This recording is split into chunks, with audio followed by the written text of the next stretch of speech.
Oh, someone is recording it. Someone has went live.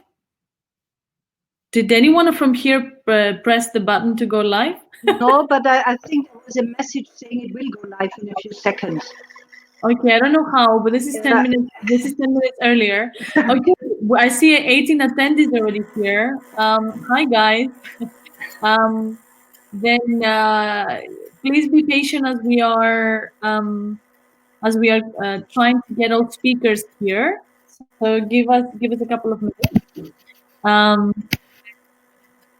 Wait. Okay, Mr. Kevin, can you? Mike is coming in.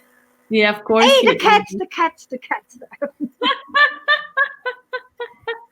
I want to meet. What happens to your cat? She was black.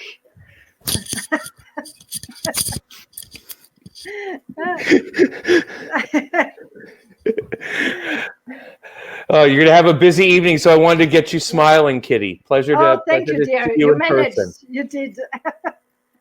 Yeah. I know you have a lot to talk about, but that is the Bobo. He likes to wake us up at 4 in the morning. He climbs on the shelves and knocks the candle holders over. Excellent idea. Excellent Smart idea. Kitty, and he knows how to open doors. We have to lock. I need to call my nephew here because he has to take out the dog, the Gina, because she tends to bark whenever it is not the best moment. Fabi, kannst du die? Oh, sorry. Gina raus. Jetzt mal die Gina raus und setz mal kurz Spiel. Gina, komm. Komm. Yeah, sorry. Yeah. Oh, shit. Sorry. Oh, this is beautiful work. So is this from Ismail? Am I pronouncing that right? Yeah. Yeah, I've uploaded my beautiful slides. background and everything. Yeah. Oh, my background. That's nice. Okay. You're where? You're in Just Nicosia or where? Ismail, you're in Nicosia or where are you? No, in Cyprus. Istanbul. I'm home. You're home. Okay. Yeah. Beautiful. Okay, Kitty. This channel's good. I'm sure I'll see you later. Have a great session. Thank you. Bye. All right. Thank you. Bye. Mike. Since wait, you want me to stay? Yeah, I'll stay. No. I would like you, since you're here, since I'm waiting here for some speakers, if you can go into the other channel, the one about the other. Exactly, the other. Consider it done. I'm gone. Okay. Bye. Bye. Yep. Mr. Kevin, can you make your sound? Sometimes what would be helpful, Mr. Kevin, is if you can leave the room and come back in, because we can't hear you. Or I would suggest turning on and off your mic. You know, the funny IT crowd joke from the 90s, turning on and off again. Okay, as we're waiting for the other speakers.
So, Adaya, I have uploaded my slides to this portal.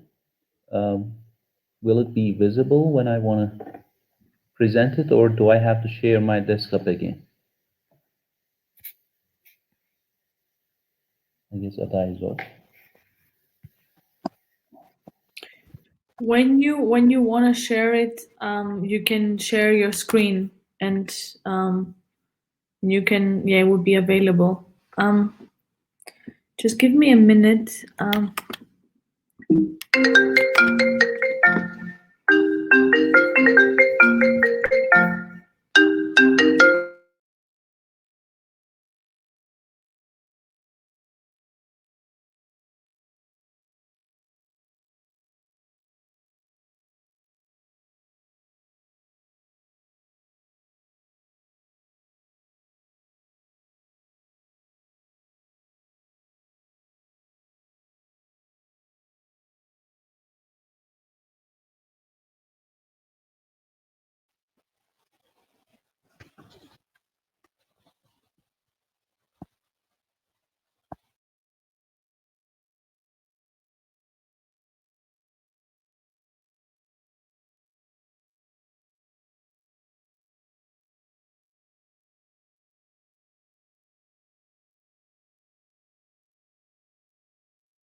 Hi, can you hear me? Can you hear me? Can you hear me? Yes, it works. Perfect. Right. Awesome. I can see Mr. Kevin, I can see Kiri, I can see Ismail. I think what we're missing now is Natalia.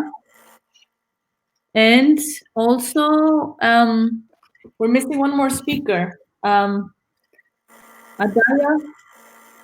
Natalia is here. Hi, Natalia. Perfect. Let me go and try to find. I will pass that on to you, Vic, and I will try to find. Yeah. The other speaker. Okay.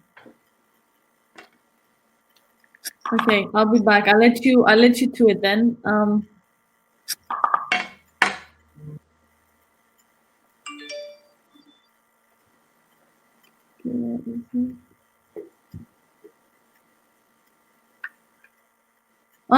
Corey, you're here. Hi, Corey. Can you see and hear us?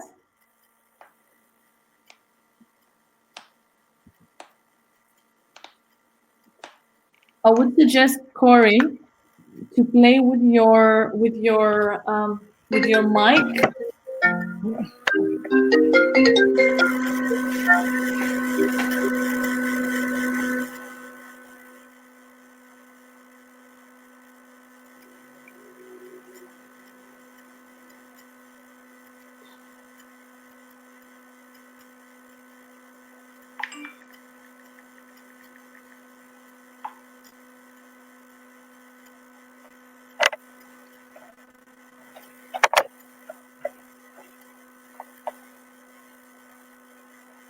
Does that work now? Could hear someone.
So I think we are complete. Do you hear me well? Okay, perfectly. So I'm really glad to be here today. So it's a very, very, very, it's a very important day today because we are kicking off, of course, the first Pan-European hackathon with the leadership of the European Commission. So, of course, without them, we won't develop this, and this exciting hackathon won't be possible.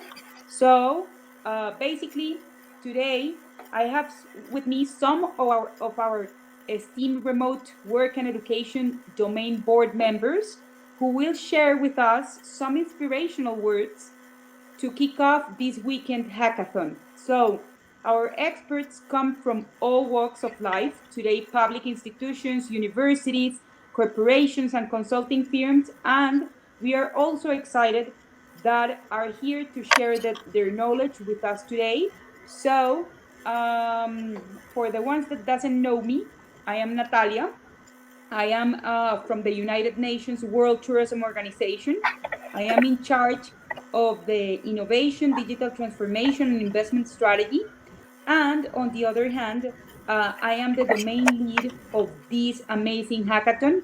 I would like to thank, of course, all the commission team, and of course my team, Adaya, that is working as a deputy domain lead for this challenge. And I have to say, before I give the floor to my colleagues, that this is a very exciting moment because the world is becoming more and more digital. Before COVID-19, we were facing a strong strategy to welcome online education inside the world. But today, online education is not a trend, it's our reality. So that's why we need a lot of solutions regarding how we can develop education and how we can scale up with high quality and high quality the education for all. On the other side, we are remote working today, and as you know, everyone here is working remotely. So this is very nice because it's connecting the whole world. But of course, it has a lot of challenges, no? Cybersecurity challenges, big data challenges, how technology will help us to really lead by example during these days. So I would like to say that we are pleased to be here today.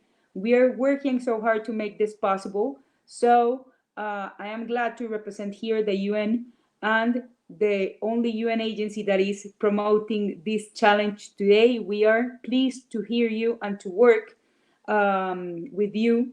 And basically, I am pleased to welcome, first of all, to Kitty Fehringer from the European Commission. It's my pleasure to introduce her today. Kitty is working as a policy officer, and she joined the European Commission in 2002. And from 2007 to 2019, she was in charge as project officer for activities under the header Access Researching in Motion, dealing with the mobility aspect of a researcher career.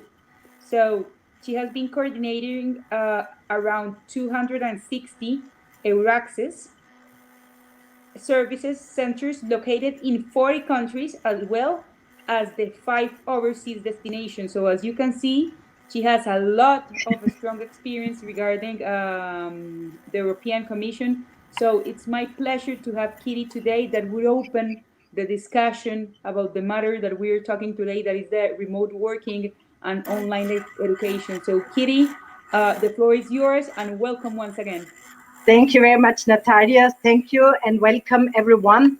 I can see currently we have already 170 attendees, and this number is constantly going up, and this is more than exciting to see this hackathon.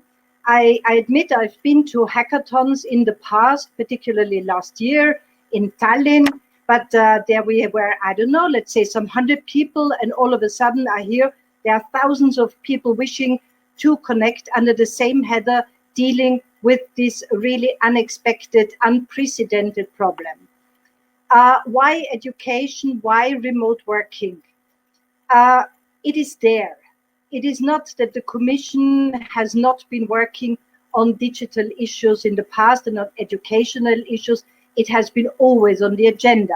But now, and this is unprecedented and basically unexpected, all of a sudden we were pushed into a situation where things that were in the planning and would need a lot of time for discussions and for preparations and so on are becoming a reality.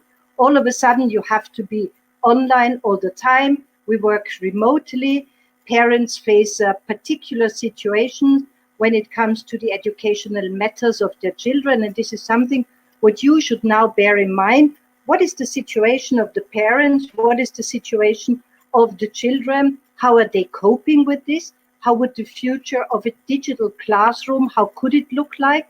What would it be in the future that children and also younger people can still get into an educational modus where they can have a good career in the future?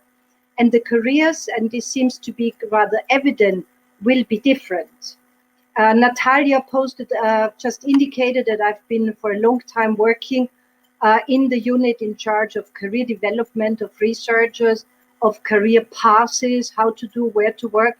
And as you all know, mobility was one of the leading and driving issues when it comes to the career development of researchers. And this is now something that is kind of in the real world has been stopped. There is currently no real mobility between countries. So we are pushed back to a mobile, to a digital world with online meetings, online conferences, which are definitely very different. So let's imagine there is the day one after the coronavirus and we can all go back to work. Your question should also be, do we want to have the same kind of working environment? Or shouldn't we now think about the moment when we all go back to our work, that now taking the best out of this really catastrophic situation, that the working modalities, the way a career, the way education can be pursued should change. Change, of course, in a different direction. Let's say change for the better. And here I believe that your creativity, your input is really challenged. I have taken notes from the opening ceremony. I cannot say if all of you have been listening to this opening ceremony, opening remarks, and it was quite nice. And you know that there is a huge amount going to the impact. What would be the impact of your creative ideas? 40%, this is something that needs to be taken into consideration. Is your prototype the complexity? If we think about educational manners, normally nothing is just straight lined. There are many different layers and elements that need to be taken into consideration. Your prototype will be kind of assessed and challenged. Does it work? You're expected to work on a final video, a final presentation, and then your business plan. Is it feasible to implement? These are the elements that will be assessed. And then don't forget, it is your creative approach. And I would like to encourage you, think out of the box. We have so many boxes around us. Think now out of the box for the next 24 hours.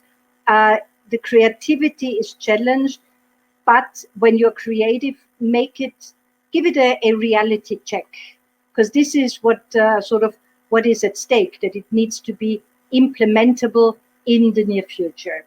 I know that we, from the side of the Commission, I'm working now in a unit where we deal with the digitalization of administrative procedures, which is also quite a challenging aspect, that we will continue with in top speed working on these issues, because this is the future. We need to become more digital. We need to have skills in this digital agenda. We need to be better equipped. In particular, the young people need to be better equipped to take up this challenge. Keep all this in mind. Be daring. Don't step back and say, no, this is not feasible. Give it a second try. Think about it. You have your time. And then I hope that very, very, very good projects will come up with fantastic ideas, with fantastic implementation opportunities, and that the best one will really sort of create a huge impact across Europe. When I scrolled through the participants' names, I could see that really Europe is coming together. Europe is fighting against this virus at the different angles. Education should never, or also our remote working situation should never be forgotten, despite that now everyone is kind of in search of the magic vaccination, of the treatments, and this is of course one of the main elements. But the future belongs then also to the educational side, to the data security, cyber security, all those aspects that will make our life or will create it. And my personal wish would be, when you think about kind of all these issues that are now at stake, give it a green touch. You know that Ursula von der Leyen puts a great emphasis on this green agenda. And this is maybe also now one of these turning points where we can add a green layer in all our thinking, in all our future kind of considerations. And in this respect, let me wish you all the very, very best. Yeah, it's going to be a long night, and I'm looking forward to see all the different proposals and ideas coming up. Thank you very much. Good luck, everyone. Thank you so much, Kitty, for your amazing words. I am excited, so maybe I am going to participate in the hackathon with my ideas as well. So thank you so much. And our next speaker is a very nice speaker that has a lot of background regarding the academy. So we have here Mr. Dr. Ismail Ari. He is the Director of Technology Transfer Office and Entrepreneurship Center at Özyegin University. He served as the Vice President of TÜBİTAK and Deputy General Manager of Technopark Istanbul between 2013 and 2018. He received his PhD in computer science from Department of University of California, Santa Cruz. Between 2004-2009, he worked as a researcher in Hewlett-Packard Labs in Palo Alto, California, USA. So I would like to give the floor with a warm applause to Ismail, that of course his background is really huge, not only in the academic sector, but also he's one of our cracks today regarding data science and entrepreneurship. So of course, Ismail, the floor is yours, and thank you so much to be here today with us. Thank you, Natalia, for inviting me, and thanks to Kitty for making a great start. I definitely agree with Kitty that Europe was actually somewhat ready, I think pretty ready for the remote working and education. But this is a huge, big scale experiments. And when you do anything at this scale, of course, new challenges do come up. And we are now facing some of these challenges. So if we do a SWOT analysis of what's going on right now, we can also see the opportunities out of this. And our goal with this hackathon is to bring out those great ideas and implement them as fast as possible. So I have some mind maps that I want to share with the attendees. We have a great crowd tonight, today, about 200 people now. If I can successfully share my screen, I would like to bring up my presentation and share the university perspective on remote working and education with you. Can you see the slides? Okay. All right, so the university as an educational institution does not only house academicians and students. We are really a big community compared to the primary and secondary education. On a single campus, sometimes you will have about 10,000, 20,000 people. It's almost like a small city with all its issues on its own. Now we are bringing institutes of this scale to work at home, and we are facing some challenges, of course, related to that. So here's my mind map. We need to understand the issues related to remote working and education from different aspects. This was only, of course, a summary of what we've been facing within the last 1-2 months as a university or set of universities in our country. The the right-hand side kind of represents our perspective before the virus, before COVID, and the left-hand side is what we are doing right now, what we are faced in our working in education environment right now. Of course, it's not as black and white and split. We had both modes of operation as a either united or together even before COVID. So we were kind of prepared for what's coming. So just to understand the details, what kind of a community are we in as a university? Of course, we have the talented, well-educated academicians and their postdoc and PhD students, the researchers. We have undergrad, grad students who are there mostly for education. We have the businesses, right? We have on campus and off campus. Sometimes within the city campuses also touch a lot of the local SMEs, small and medium businesses, coffee shops, food courts, markets, logistics. All kinds of businesses are a part of our community, and many cities will actually thrive with their universities. So a university working from home does not only mean the efficiency of education or research, but also what other people around us are doing and how are they continuing their life after the closure, basically. We also have, of course, the support personnel. We might think of the white collar, but at the same time, we have the blue collar workers, right? We have the cleaning services, we have the transportation services, which are kind of lacking or considering the future of their jobs. The difference between a white collar and a blue collar here is that you have usually the concerns of white collars would be about long-term and career goals and whether they can meet them in the short and long term, versus the blue collar will actually worry about their salaries next month. And the partners or the partnership within a university ecosystem, or in general the educational or the company ecosystems and the businesses around them, goes beyond a single university. There are other universities that we commonly or routinely collaborate with. There are the cities and municipalities and the national government, if you push it to the national levels. The community, basically, the university and the ecosystem of higher education is bigger than simple education and research. The social aspect. So why, before COVID, why were we going to campuses anyways? We could have just done this from the get-go, from the beginning, from our homes, if it were only education. We have tools like Coursera and other Udemy and online courseware, right? But we don't really just get education from our education systems like universities. There's a lot of ad hoc socialization.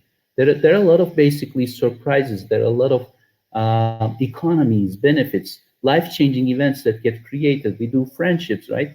We sometimes pick our partners for life. Like Facebook was established on Harvard campus. Now it's almost like $1 trillion company, right?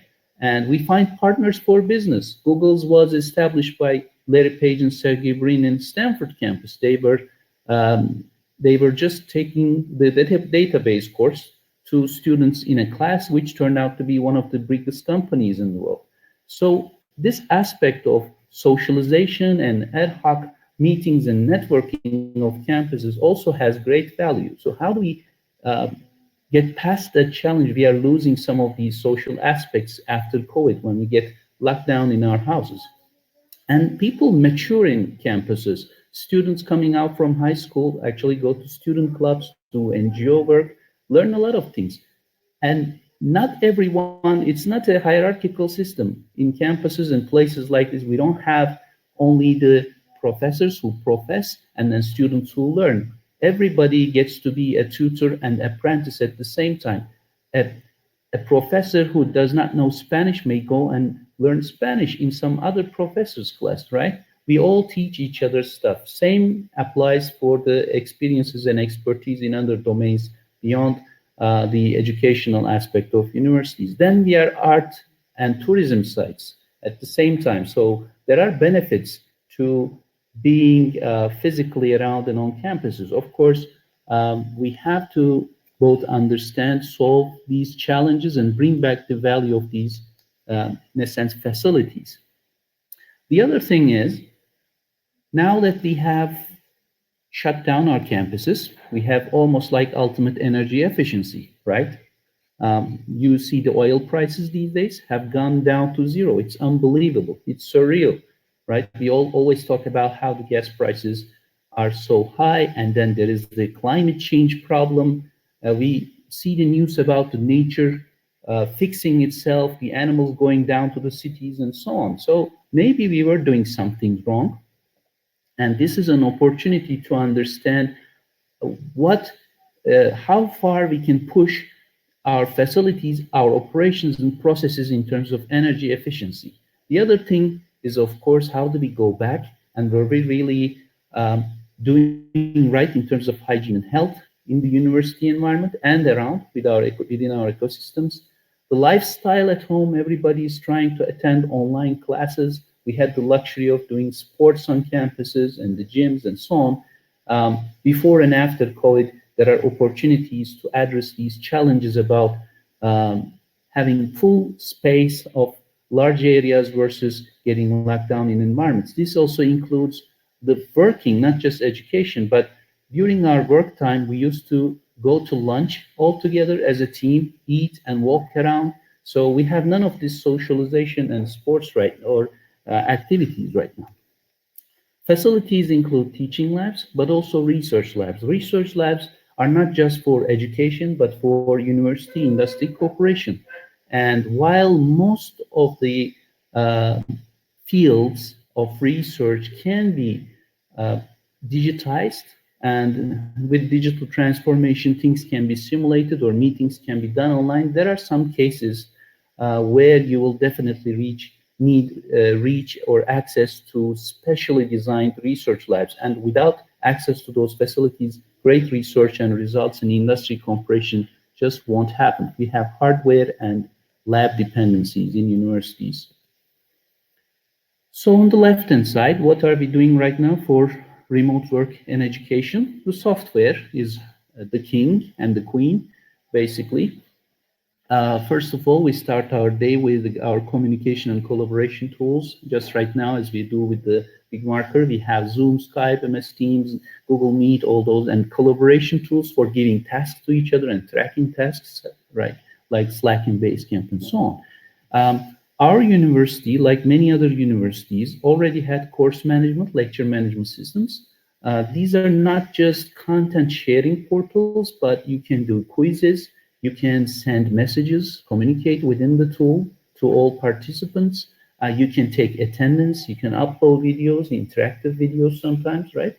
But the challenge here with this system now is the content ownership and the DRM, and whether things are all open content, open source, or if somebody takes this and puts this online, what happens? The universities, at least considering the full body and full faculty membership of the universities, are not completely, I think, ready for the DRM issues at this stage, the content created and how to maybe protect it or open it, contain it. The future, of course, about interactive teaching, VR, NAR, virtual reality, augmented reality, inclusion of physical spaces into our small homes, basically, the addressing of the challenge. Technology-wise, it is there. Some people use it for certain use cases like physics lab, medical labs, right? For life sciences and so on. There are tools there, but I'm not sure about the dissemination and widespread use of these technologies right now. Continuing with the management tools, the operation of the university itself has to be digitized fully, but we still have the signatures and stamps all around, usually when we have government involvement in our processes. And there are concerns about using these technologies, bandwidth, latency, security. For the exams, I didn't want to write this first, but how do you avoid cheating? How do you improve the ethics of the student body or in the companies or other places? What kinds of ethics or information security issues there are and how to solve them as institutions are some of the big concerns. Our environment, right? It's good that it's creating a work-life balance, but can we keep professional? This is the question. I have attended in a lot of meetings, or when even me, I have kids at home, there are cats around and so on and so forth. It's maybe a nice distraction. We get used to this. Probably it's quite joyful and it should stay around. But at one point, we should measure whether this is affecting the team dynamics as a whole, and whether we should have better professionalism or isolation at home when we are using our home offices, basically. The ergonomy, these issues haven't come up yet, but if people start suing somehow their universities or other places for not allowing them or not to being able to do their jobs at home, then that would be interesting. Environmental health and safety issues, and at home this means mostly ergonomic and light and all that. And keeping motivated, right? Without having people checking on you all the time or asking you for things. With the tools, can everybody, some people are used to home offices, but can everybody keep motivated, right? And finally, the assessment. This is quite critical as a dimension.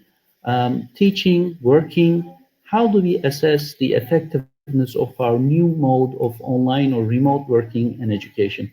In teaching, we already, as I mentioned, had assessment or online quiz, final exam project type of software.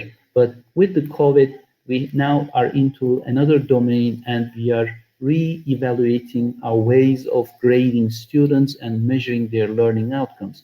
Finally, for research and professionals, the assessment discussion gets when people complain that they have those lab or hardware dependencies, their work cannot be fully digitized, then how do we understand the impact of COVID or other viruses, this lockdown on different academic and professional fields, and compare their outputs, efforts, which may lead to decisions for salaries, salary raises, and promotions. So this was the last aspect or dimension. Here is our remotely working TTO and entrepreneurship team, and they look quite happy now. They're working even more from home. They're saying hi to you and thanks for listening. This is from the university perspective. Yeah.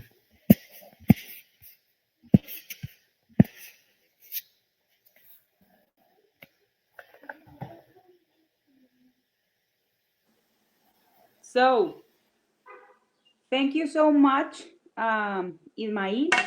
And I would like to give a warm welcome to Corey Thomix from Ernst & Young. Corey is a partner in Ernst & Young Pantheon's strategy team, where he focused on education. Corey works with a range of investors and educational institutions on commercial and strategic issues. Prior to working in strategy, Corey was the policy advisor to the Secretary of State of Education in the UK, where he advised on UK education policy. So by far, he has a strong knowledge on education. So Corey, I am really glad to have you here today. Thank you for your time, and the floor is yours in order to motivate and to engage all the participants today that are participating in our hackathon. So please give a warm digital applause to Corey, and the floor is yours. Great, thank you so much. That's working, my mic and everything, yeah? Yep, good, the nods, I'll assume. Great, well, thank you so much for having me today. And I apologize for the background. Like all of you working from home, I am being confined to the second room of my home. Though my wife is a teacher, so she is actually next door teaching students on Microsoft Teams. So I think she gets priority over me.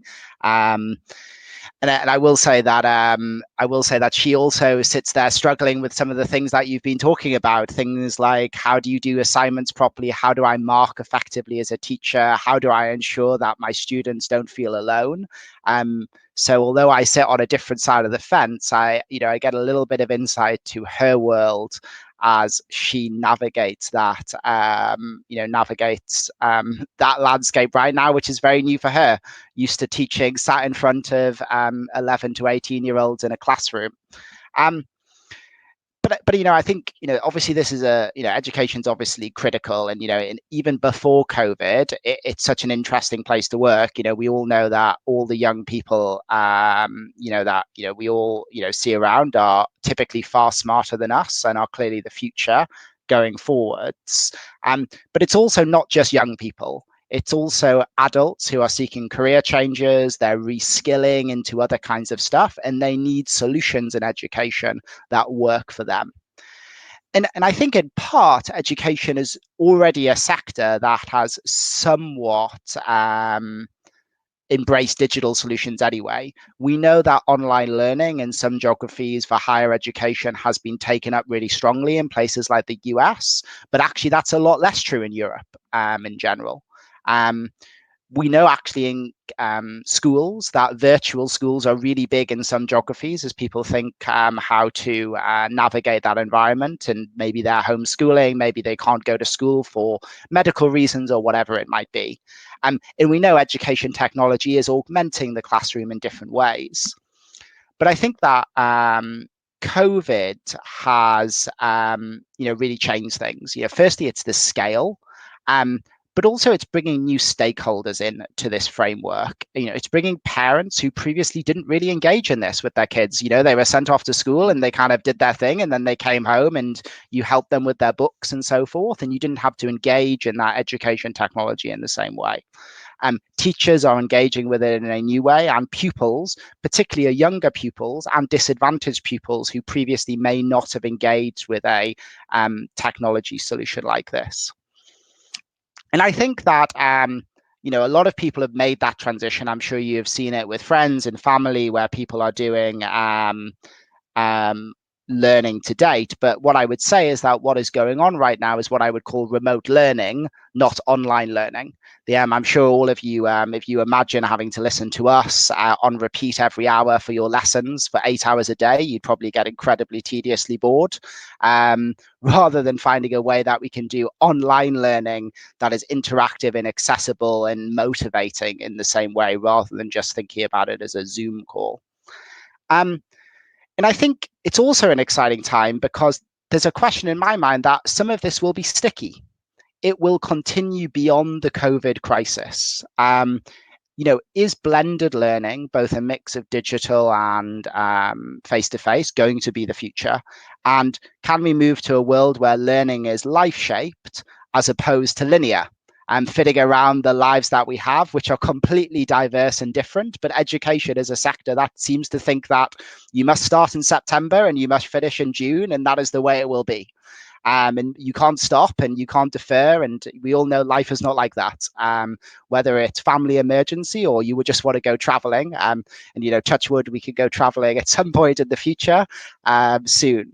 And for me, I think some of it will. I see even long before COVID, you look across higher education institutions and schools and you see lots of things stuck in filing cabinets and on paper. And I've seen lots of great technology solutions digitizing that in a way that has driven better decision making and more insight for schools. And I've seen that before COVID, and I think this could be an acceleration of those things going forwards.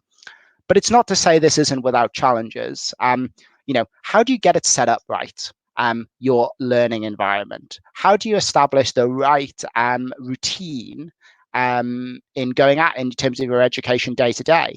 And perhaps most importantly, how do you deliver quality learning in an engaging way, and not just the simple stuff? It's also things like art and music and things that are much more interactive and engaging. It's really easy to do a lecture on, say, French history through a kind of super simple platform. But how do you demonstrate to somebody kind of as experiment to show that F equals MA in a completely virtual environment? And then how do you effectively transition people back in a way that is technology enabled? It of course, technology is a super key important of that, but it's also operations and it's also capability of the staff and parents and pupils to be able to do this. And I think I saw in the chat someone rightfully mentioned there is just a fundamental challenge on hardware. Do we have enough hardware to allow all people to do this effectively? And unless a lot of you have billions of pounds lying around, I suspect you won't be able to solve that in this hackathon, but it is indeed, an important consideration in and of itself that I certainly hope governments are thinking about. And I think the other thing that I'd encourage you to think about is how does education technology influence equity issues? How can we ensure that this period of time doesn't widen the disadvantage gap? Are there solutions we need to put in place that could be smart assessments, additional learning, adaptive learning that allow pupils who may be more disadvantaged to not see their gap widen even more? Because it widens in schools and when you're face to face, and we likely know it will widen more in this environment.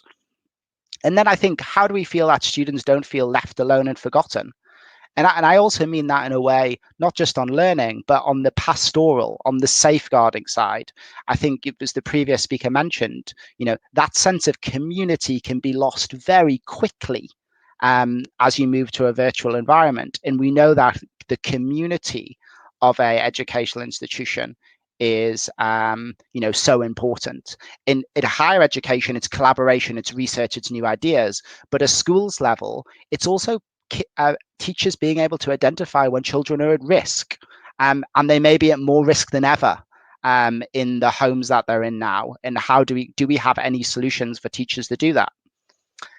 And then I think another thing that I've seen in the chat a lot is assessment. A digital environment may allow us to be able to ask more readily for a student to say, how am I doing so far? Rather than us always saying, this is how you did, here is your grade. And I think most importantly, as we think about all of these technology and the data we can gather behind it, are we going to discover smarter ways to teach? Are there certain types of lesson and style of learning and the way something is delivered we may be able to analytically prove is a better way to do something and generate a better learning value in return than another way?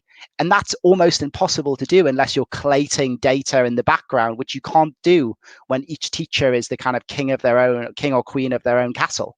In a remote learning environment might allow that in a way that could enhance learning outcomes, but also reduce workload in a really sensible way. And I think, I've talked a lot about, the kind of challenges that I think, you all will be thinking about as you go through this. But there's also complexity in other areas of the value chain. When you think about higher education, I think more than ever, the whole world is focused on the value of our researchers and how much they are doing. Whether it's on COVID, whether it's in medicine or science, the value they're bringing as we all see globally to find things like vaccines. But equally, do we have the right platforms for us to share research and underlying data in a way that is consistent and easy to use? Are researchers equipped to do it like that? This has been a challenge of the open access initiative as long as ever, where although research might be free, data sets remain unavailable for researchers from the UK, from Turkey, from Germany, from Australia, from the US to collaborate as a true global group, although distance may divide them. So I think, I don't want to go on too long. I think education is it's a super interesting place right now. And I think that some of the things that emerge from this and other initiatives will likely be sticky for a long period of time in schools and higher education. And therefore, I'm really excited to see what you guys come up with as you think about how to make education better, how we can use data better, and how we can ensure that we don't widen equity issues in education as technology starts to be an important role in its delivery. Very nice, Corey, and thank you so much for your intervention. And last but not least, I would like to welcome a very special colleague, that is Mr. Kevin Lee from Huawei. Mr. Lee joined Huawei in 2011. He worked as the regional spokesperson of Huawei West Africa for 4 years in Lagos, Nigeria. He then worked in Huawei headquarters in China as the Senior Public Relations Manager in Corporate Communication Department from 2016 to 2019. Mr. Lee is currently based in Brussels as the Director of Corporate Communications, and before Huawei, he worked as the Program Official in National Development and Reform Commission and Product Manager in Samsung China in Beijing. He got a bachelor's degree of Management Science from China Institute of Industrial Relations. So by far, this is our global PR, a global citizen from the world that is coming today to encourage us to and to challenge us about how we can make a better remote working and a better online education for everyone. So Kevin, the floor is yours, and I encourage you to take the lead in this last part of the session. Thank you, Natalia, and I'm glad to join the webinar today. And thanks for the European Commission for the Hackatho initiative, and Huawei is glad to be part of that. I'm from China, but I'm based here in Europe, and we have been Huawei has been in Europe for 20 years, so we are proud to be European citizen. That's the first point. And secondly, I want to share some of the insights from our information and communication technology industry. We have been working very hard recently from Asia Pacific region, then to Europe, to other regions around the world, because the network resilience is something, a priority for not only our industry recently, but for all of us. And in Europe, my colleagues are working very hard with the telecom operators to maintain the networks, to make sure that we have the stable connections everywhere to enable us to enjoy this engagement with each other with the stable network. I think that's what we are working on, and we'll keep going to do it. So talking from a individual perspective, I would like to share some of the changes in our daily work. Maybe we are trying to encourage our colleagues to work in a very efficient way.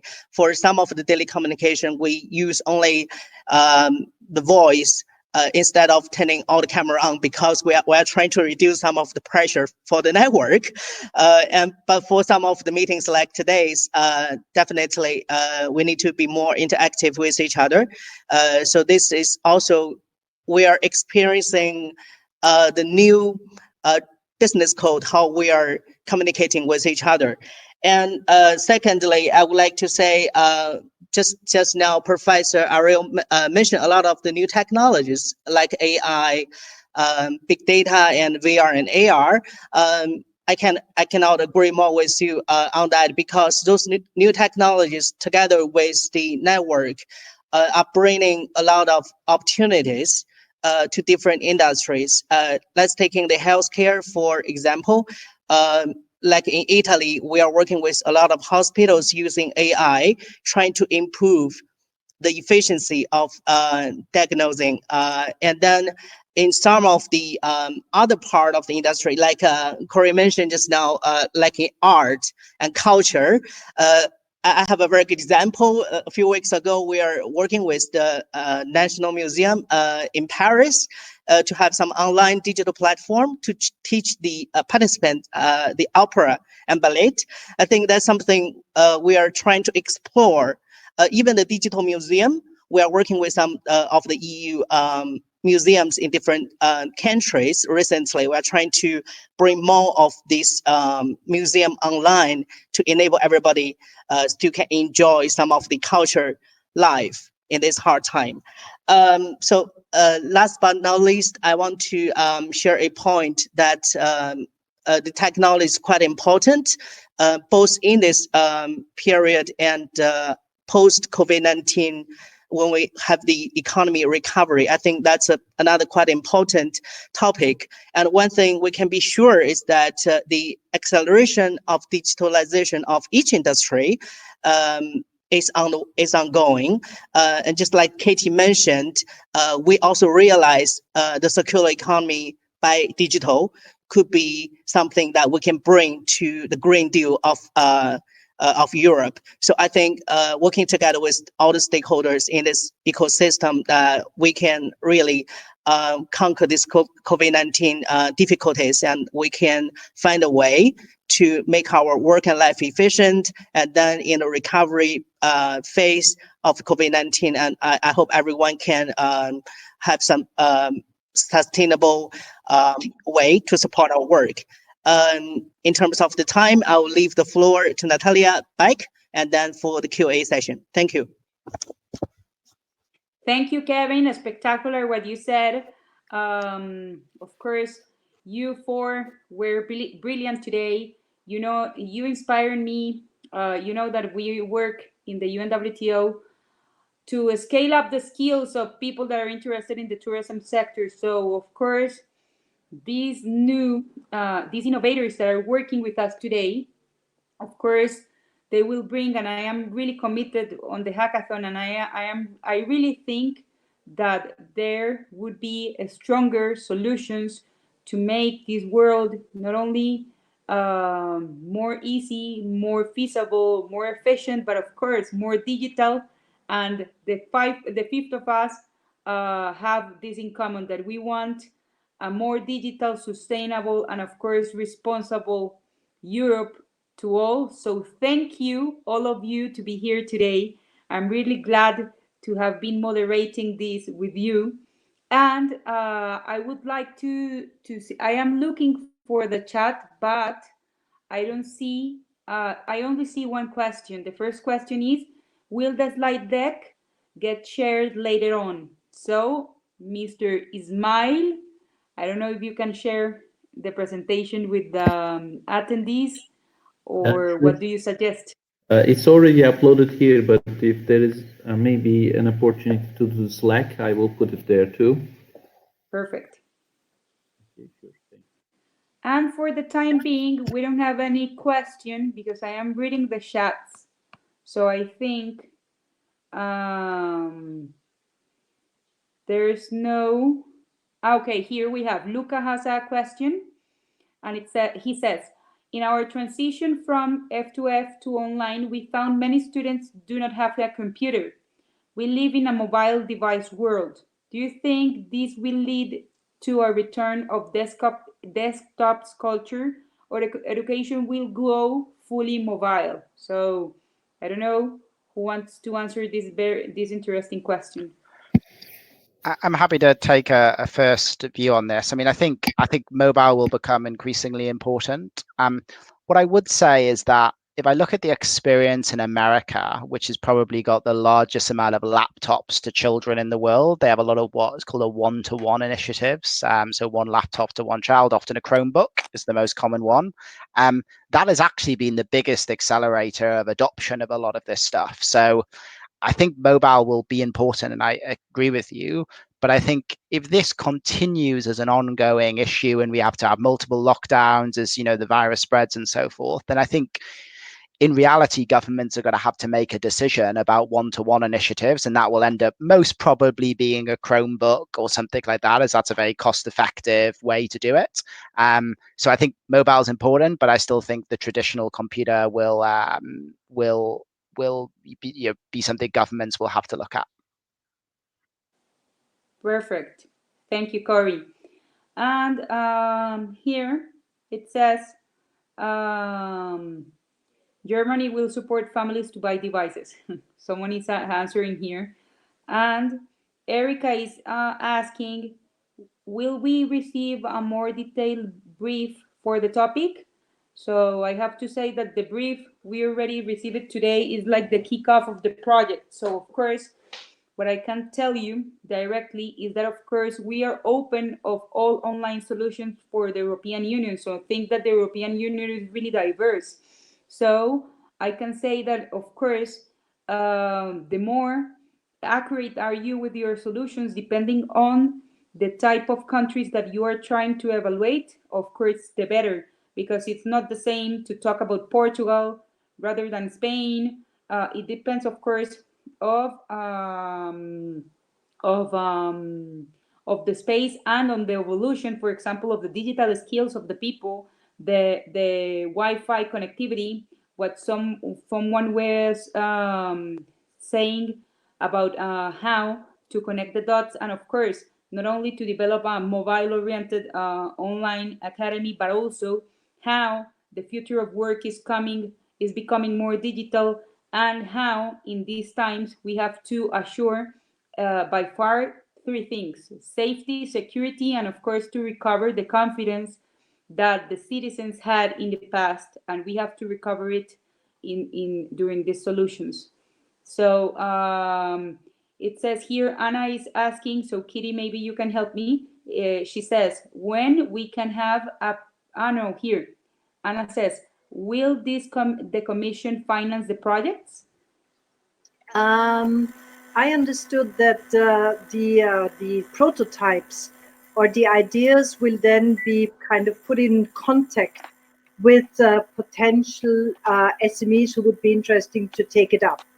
And as you know, DGRTD will launch a web platform for COVID-19 project, and the winning project of each of the panels will find a place over there. For other financing methods, you know that the European Commission has a lot of call for proposals permanently basically going on. There's a dedicated webpage, the participant portal. And if among you, you are people interested in research related topics or in topics that, I don't know, any other type, I suggest you have a look there. It is highly challenging. You need to be very well prepared, but most of the grants that are given are worth the efforts. And there are prestigious grants like the ERC. There are important ones for younger researchers like Marie Skłodowska-Curie actions. So there's a huge range and there's a lot of funding out there, but these are funds that are research related. So always read carefully and think about it. Here for this hackathon, I understood, also sorry to say, but I joined also last minute, I understood that a type of matchmaking will be envisaged to bring projects closer to the market. Perfect. Very well explained. And here we have the last question that is, how do you think we can implement digital learning in countries which are not developed as the USA, where people cannot afford to buy a computer? That's your challenge, my dear friends. But of course, if Kitty, Courtney, Kevin, or Ismail wants to answer the question, remember that this is for the very focused to the European Union. So you have to be very accurate and to think how the digital world is coming in the European Union, how education was going regarding the education sector in all the governments, the public policies, the way people were educated in the past. So I don't know if someone wants to give more input, or if we can